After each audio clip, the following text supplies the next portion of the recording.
So you've built up a good level of engagement with your community, but now you're wondering how you can go beyond your immediate audience. You want to broaden your reach, get in front of new people, and make them aware of your brand, your business, and your brilliance. How do you do that? Well, that's exactly what we're going to cover in this week's video.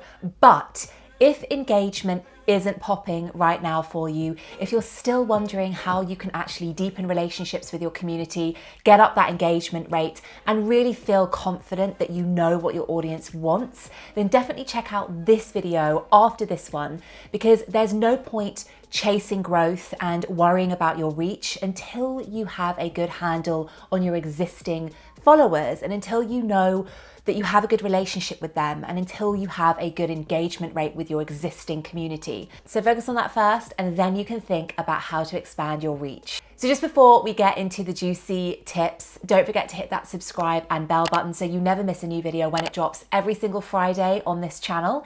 And without further ado, let's get into tip number one, which is collaboration. Collaborations are the easiest and fastest way to expand your reach and get in front of new people, because you are connecting with somebody else that has an audience, and in that way you can leverage that audience and get in front of new people that you might not otherwise get in front of. So there's a few ways that you can collaborate.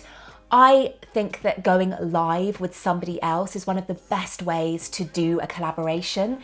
So you could do a joint educational or informational type of live with somebody that is a peer in your industry. So for example, I could collaborate with a fellow Instagram consultant or strategist. We could do a joint Instagram Q&A or myth busting live.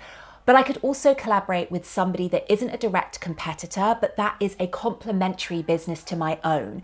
So I could collaborate with a business coach or a copywriter, and in that way we could do a joint Q&A or a joint collaboration of sorts, and we're not directly competing. So I have a really good chance of getting in front of prospects and potential clients that would want to work with me, because I know that my clients also work with business coaches, they also work with copywriters, and so that could be a really fruitful, productive collaboration to do that may well generate lots of new leads and lots of new business inquiries. I could also do a live with a guest expert. So I could bring on somebody that I know would be of interest to my followers. So I could bring on a business coach, like I said, or a copywriter. That would be really great. The example that I'm putting here on the screen is from the paint company Annie Sloan. And every week, I believe, or very regularly, she will do a guest Q&A with somebody that she knows her audience would love to hear from. Now, because she is bringing on that guest expert, they promote the live, they promote the collaboration over on their channels as well. So then whenever Annie goes live, a lot of the followers of that guest expert will come over and tune into that live and hit follow and engage with Annie Sloan. When it comes to giveaways, I would say giveaways, they have a time and a place, and a giveaway every now and then is great. The problem with giveaways, when we're talking about collaborating with other people to do a giveaway, is that they attract a lot of people that are only interested in winning free stuff. You will get a big influx of followers, you will get a lot of engagement on the one or the two posts that you post to promote the giveaway.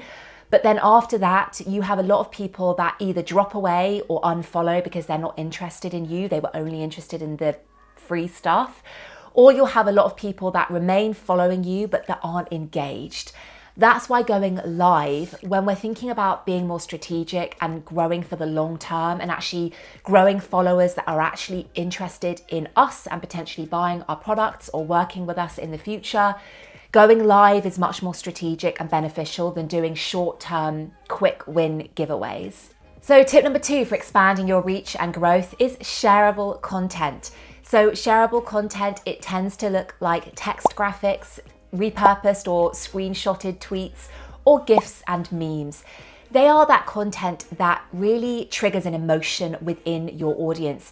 It is relatable, polarizing, funny, or inspiring. This kind of content shows your audience that you really get them, that you get their everyday experiences, you get the way that they think, the way that they tick, or your values really align to the values of your audience. So it goes without saying that the better you know your audience, the better you know your target customers and clients, the easier it will be to create really compelling shareable content. And the purpose of shareable content is that it encourages people to hit share.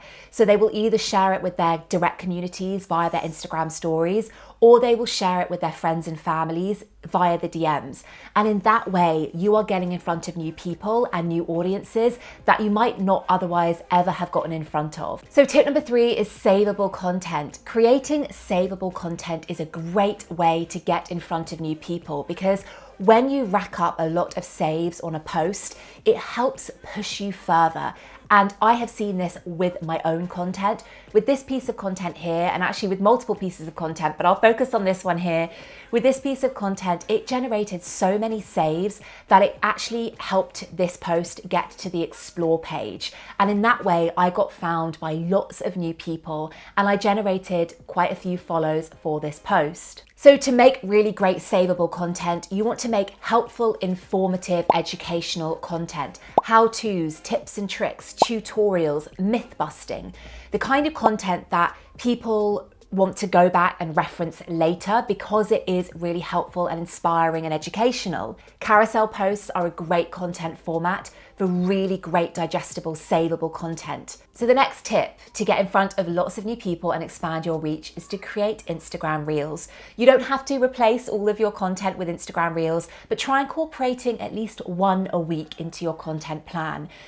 Instagram hasn't changed the whole homepage for nothing. They are really, really pushing Instagram Reels. They want people to make them, they want people to consume them. And for that reason, people are seeing really great results with Instagram Reels.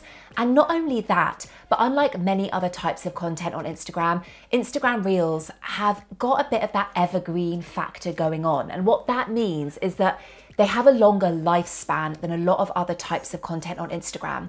So for example, this Instagram Reel here that I created it, and it wasn't until about 10 days later that it started getting picked up in the algorithm and started to go somewhat viral, at least for me. You can see now that this Instagram Reel has 117,000 views, and this reel alone helped boost my growth by about 600 or 700 followers. And I didn't expect this. I was just regularly putting out Instagram Reels once or twice a week, not really expecting anything much, and this was the reel that got picked up, as I said, about 10 days later. So the next tip is sharing somebody's content in your Instagram stories, or talking about somebody that you really admire in your Instagram stories and tagging them.